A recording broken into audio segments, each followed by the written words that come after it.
বিশ্বে প্রথমবার হীরার মতো দামি পাথর দিয়ে তৈরি হলো এমন এক ব্যাটারি যা একবার চার্জ করলেই চলবে হাজার বছর। এই যুগান্তকারী উৎস শুধু চিকিৎসার সরঞ্জাম আর মহাকাশযানে ব্যবহারের জন্য নয়, এটি পাল্টে দেবে ভবিষ্যতের প্রযুক্তির দিক নির্দেশনা। এই অসাধারণ প্রযুক্তি উদ্ভাবন করেছে যুক্তরাজ্যের অ্যাটমিক এনার্জি অথরিটি এবং ইউনিভার্সিটি অফ ব্রিস্টলের বিজ্ঞানী এবং প্রকৌশলীরা। কার্বন 14 নামে এক তেজস্ক্রিয় আইসোটপ দিয়ে তৈরি এই ব্যাটারিকে বলা হচ্ছে ডায়মন্ড ব্যাটারি।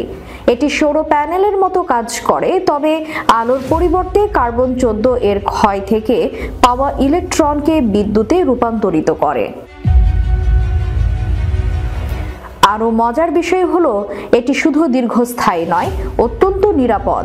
এটি স্মার্টফোন, গৃহস্থলী যন্ত্রপাতি থেকে শুরু করে চিকিৎসার সরঞ্জাম যেমন পেসমেকার, শ্রবণ সহায়ক যন্ত্র এবং চোখের ইমপ্ল্যান্টে এই ব্যাটারি ব্যবহার করা যাবে।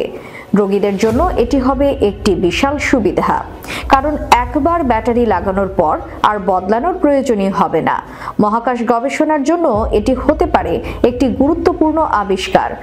চরম পরিবেশে সাধারণ ব্যাটারি যেখানে কাজ করে না, সেখানেও ডায়মন্ড ব্যাটারি কাজ করতে সক্ষম। মহাকাশযান, স্যাটেলাইট এবং পেলোডের মতো ডিভাইসগুলোতে এটি কয়েক দশক ধরে শক্তি সরবরাহ করতে পারবে, কারণ একবার চার্জ দিয়ে এটি মহাকাশযানে কয়েকশো বছর কাজ চালিয়ে যেতে সক্ষম। তবে এর দাম নিয়ে প্রশ্ন উঠেছে। হীরার মতো ব্যাটারির মূল্য সাধারণ মানুষের জন্য কতটা সাশ্রয়ী হবে সেটি নিয়ে এখনো বিতর্ক চলছে। তবে বিজ্ঞানীরা বলছেন, ভবিষ্যতে এর উৎপাদন প্রক্রিয়া উন্নত হলে খরচ কমে আসবে। এই ব্যাটারির প্রযুক্তি আরও একটি বিশেষ দিক তুলে ধরে, এটি পরিবেশ বান্ধব।